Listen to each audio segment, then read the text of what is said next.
श्री स्वामी समर्थ. तुम्हा सर्वांचं आपल्या यूट्यूब चॅनलवरती मी अगदी मनापासून स्वागत करते. तुमच्या मनातील सर्व चांगल्या इच्छा स्वामी महाराज पूर्ण करोत हीच स्वामींच्या चरणी प्रार्थना करते आणि आजच्या व्हिडिओला सुरुवात करते.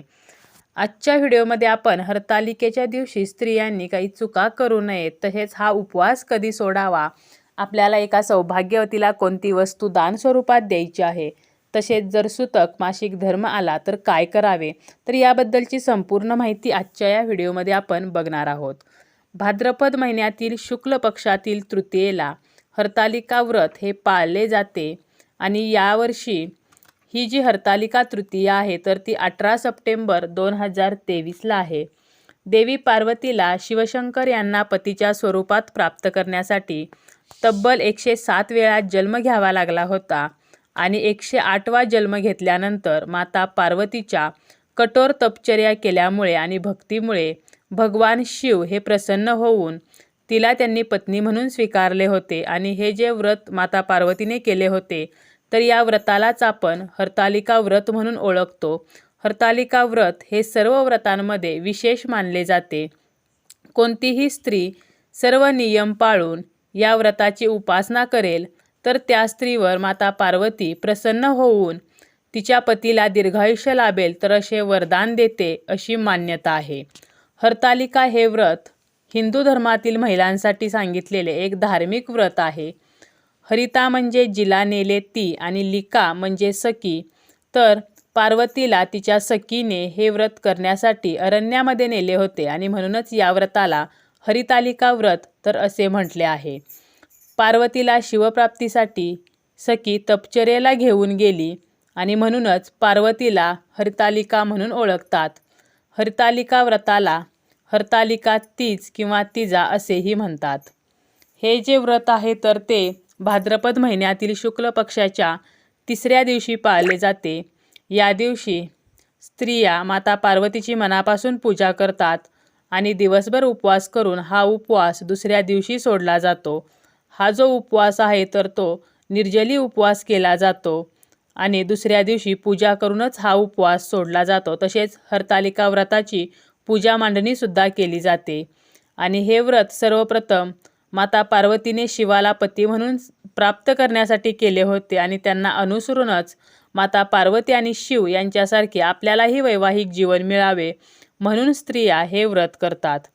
तर आपल्या पतीच्या दीर्घायुष्यासाठी ज्याप्रमाणे सौभाग्यवती स्त्रिया हे व्रत करतात तर त्याप्रमाणेच कुमारिकासुद्धा आपल्याला मनासारखा जोडीदार मिळावा त्यासाठी हा उपवास ठेवतात. हे व्रत हे सर्व व्रतांमध्ये अतिशय महत्त्वाचे मानले आहे. ज्याप्रमाणे सर्व नक्षत्रांमध्ये चंद्र श्रेष्ठ आहे, ग्रहांमध्ये सूर्य श्रेष्ठ आहे, तसेच सर्व देवांमध्ये विष्णू श्रेष्ठ आहेत, नद्यांमध्ये गंगा श्रेष्ठ आहे, तर त्याप्रमाणे सर्व व्रतामध्ये हरतालिका व्रत तर हे सर्वश्रेष्ठ आहे. जी स्त्री हे व्रत करते तिच्यावर माता पार्वतीची विशेष कृपा राहते. हे व्रत करताना माता पार्वतीने अन्न पाण्याचा त्याग केला होता आणि म्हणूनच हे व्रत निर्जली केले जाते. हे व्रत पार्वतीने महादेवांना मिळवण्यासाठी केले होते आणि या व्रतामुळेच माता पार्वतीला भगवान शिव हे प्राप्त झाले होते. आणि यासाठीच आजही आपल्या पतीसाठी सौभाग्यवती स्त्रिया हे व्रत करतात आणि आपल्याला मनोइच्छित वर मिळावा म्हणून कुमारिकासुद्धा हे व्रत करतात.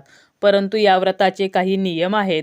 तसेच आपल्याला या दिवशी काही चुका या करायच्या नाहीत आणि उपवास हा दुसऱ्या दिवशी सोडायचा असतो.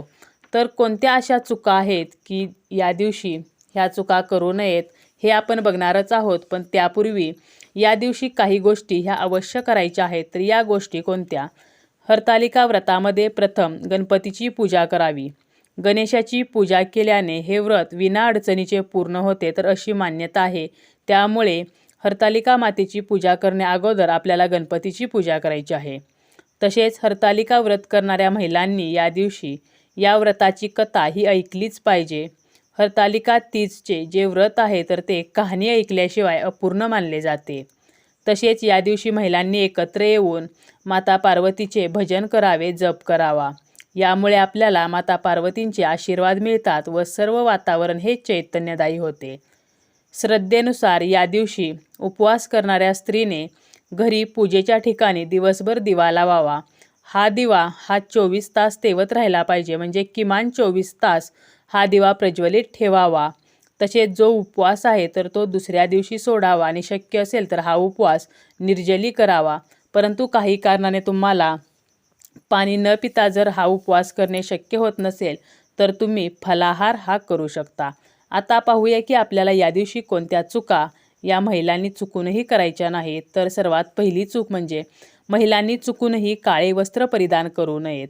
या दिवशी आपण जी हरतालिकेची पूजा करणार आहे तर या पूजेमध्ये आपण काळ्या रंगाचे कापड हे वापरायचे नाही. तसेच स्वतःसुद्धा काळ्या रंगाचे कपडे हे परिधान करायचे नाहीत.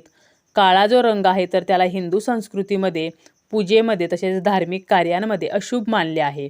त्यामुळे आपल्याला या दिवशी काळ्या रंगाची साडी किंवा काळ्या रंगाचा ड्रेस तर हा चुकूनही घालायचा नाही. दुसरी चूक अशी आहे की हरतालिकेच्या दिवशी दिवसा झोपू नये. तुम्ही हरतालिका तृतीयेचा जो उपवास करता तर या दिवशी हा जर उपवास करत असाल तर या दिवशी दिवसा झोपण्यास मनाई आहे. तसेच रात्रीसुद्धा आपण जागरण केले पाहिजे. रात्रभर भगवान शिव व माता पार्वती यांचे भजन केले पाहिजे. स्त्रिया या दिवशी रात्री झिम्मा फुगडी असे विविध खेळ खेळत असतात. तसेच या दिवशी उपवास करणारी स्त्री जर झोपली तर तिला पुढच्या जन्मात अजगराचे रूप प्राप्त होते तर असे मानले जाते. त्यामुळे दिवसा झोपू नये. यानंतर अन्नपाणी घेण्यास मनाई. हे व्रत अत्यंत कठीण मानले आहे, कारण या दिवशी निर्जला उपवास केला जातो. या व्रतामध्ये अन्नच काय तर फळे किंवा पाणी हे घेणे सुद्धा वर्ज्य आहे. सूर्योदयानंतर दुसऱ्या दिवशीच हा उपवास सोडला जातो आणि त्यानंतरच अन्न हे ग्रहण केले जाते. त्यामुळे हा जो उपवास आहे तर तो निर्जली करायचा असतो, परंतु प्रत्येकीला हे शक्य नाही. त्यामुळे तुम्ही अगोदर सांगितल्याप्रमाणे फलाहार हा घेऊ शकता, परंतु जास्तीत जास्त पदार्थ आपल्या पोटामध्ये कमी कसे जातील तर हे आपल्याला पाहायचं आहे. यानंतर आहे ते म्हणजे रागावर नियंत्रण ठेवा. या दिवशी स्त्रियांनी आपल्या रागावरती नियंत्रण ठेवायचे आहे. स्त्री जर उपवासाच्या दिवशी कटकट करत असेल, रागावत असेल तर या व्रताचे फळ तिला मिळत नाही. त्यामुळे कोणावरतीही रागवायचं नाही, कोणालाही अपशब्द बोलायचा नाही, कोणाचाही आपल्याला अपमान करायचा नाही. तर या गोष्टीसुद्धा आपल्याला या दिवशी पाळायच्या आहेत. तसेच हा उपवास मध्येच सोडू नये. एखादी स्त्री किंवा कुमारिका जेव्हा हरतालिका व्रताची सुरुवात करते तेव्हा त्यानंतर तो उपवास कधीही सोडता येत नाही. घरात जर सुतक असेल, काही प्रॉब्लेम असेल तरी तुम्ही पूजा करू नका, परंतु उपवास हा मात्र करायचाच आहे. त्यामुळे हा उपवास आपण सुरू करण्या अगोदरच हे लक्षात घ्या की तुम्हाला हा उपवास पुन्हा मध्ये सोडता येणार नाही. यानंतर सौभाग्यवती स्त्रिया पतीसाठी हे व्रत करतात. त्यामुळे या दिवशी आपल्या पतीशी खोटे बोलू नये, तसेच आपल्या पतीवर चिडू नये, रागावू नये. तर या गोष्टी आपल्याला या दिवशी पाळायच्या आहेत आणि ह्या ज्या चुका आहेत तर ह्या चुका आपल्याला करायच्या नाहीत. तसेच ह्या व्रताचे काही नियमसुद्धा आहेत. जसं की हे व्रत जे आहे तर ते निर्जली व्रत करायचं आहे. उपवास जो आहे तर तो दुसऱ्या दिवशी सोडायचा आहे. तसेच आपण या व्रताची कहाणी तर ही सुद्धा ऐकायची आहे आणि एखाद्या सवाष्ण स्त्रीला आपल्याला साजशृंगाराचे साहित्य, वस्त्र, फळे तर हे दान करायचं आहे. हे व्रत आपल्याला मध्येच सोडायचं नाही. तसेच हे व्रत जी स्त्री करते तर तिने या दिवशी 16 शृंगार करायचे आहेत, नवीन वस्त्र परिधान करायचं आहे. जर कोणी आजारपणामुळे हे व्रत करू शकत नसेल तर त्यांचे पती हे व्रत नक्कीच करू शकतात. आणि या व्रतामध्ये 8 प्रहारांची पूजा करणे तर हे शुभ मानले आहे. तर अशा काही चुका आपल्याला या दिवशी करायच्या नाहीत आणि काही नियम हे सुद्धा पाळायचे आहेत. आता आपण हरतालिका व्रत जेव्हा करतो तर हरतालिका तृतीया ज्या दिवशी आहे तर त्या दिवशी आपल्याला विधिवत पूजा वगैरे झाल्यानंतर हरतालिकेची कथा ऐकायची आहे आणि यानंतर तुम्ही किमान एका सौभाग्यवतीला एक सौभाग्यवान हे नक्कीच भेट स्वरूपात द्यायचं आहे. मग 16 शृंगारापैकी कोणतंही एक साहित्य द्या. जसं की हिरव्या बांगड्या द्या किंवा टिकलीचं पॉकेट द्या किंवा कुंकवाची डबी द्या, कंगवा द्या किंवा नथ द्या किंवा पंजन द्या. म्हणजे जे सौभाग्याचे साहित्य आहे, बिंदी, तर जे 16 शृंगार आपण करतो तर त्यापैकी कोणतीही एक वस्तू तुम्ही किमान एका सौभाग्यवतीला द्या. जरी तुम्ही 5, 7, 11 सौभाग्यवतींना दिलं तरीही चालेल, परंतु फक्त एका जरी दिलं तरीही चालेल. तर तिला माता पार्वतीच्या स्वरूप मानायचं आहे, तिला हळदी कुंकू लावायचं आहे आणि तुम्ही तिला प्रसाद म्हणून एखादं फळ देऊ शकता आणि हे जे सौभाग्यवान आहे तर ती सुद्धा वस्तू तिला द्यायची आहे. व्हिडिओमध्ये मी ज्या 5 चुका सांगितलेल्या आहेत, तर ज्या स्त्रिया हरतालिकेचे व्रत करतात तर त्यांनी या चुका या दिवशी चुकूनही करू नयेत. नाहीतर तुम्ही जे काही व्रत उपवास करणार आहात तर याचे फळ हे तुम्हाला मिळणार नाही. व्हिडिओ हा जर तुम्हाला माहितीपूर्ण वाटला असेल, व्हिडिओ आवडला असेल तर व्हिडिओला लाईक करा. आणि जर तुम्ही पहिल्यांदाच माझ्या चॅनलवरती आला असाल तर चॅनललासुद्धा सबस्क्राईब करा आणि बेल आयकॉनसुद्धा प्रेस करा, ज्यामुळे मी नवीन व्हिडिओ जेव्हा अपलोड करेन तर सर्वात अगोदर तुम्हाला त्याचं नोटिफिकेशन मिळेल. धन्यवाद.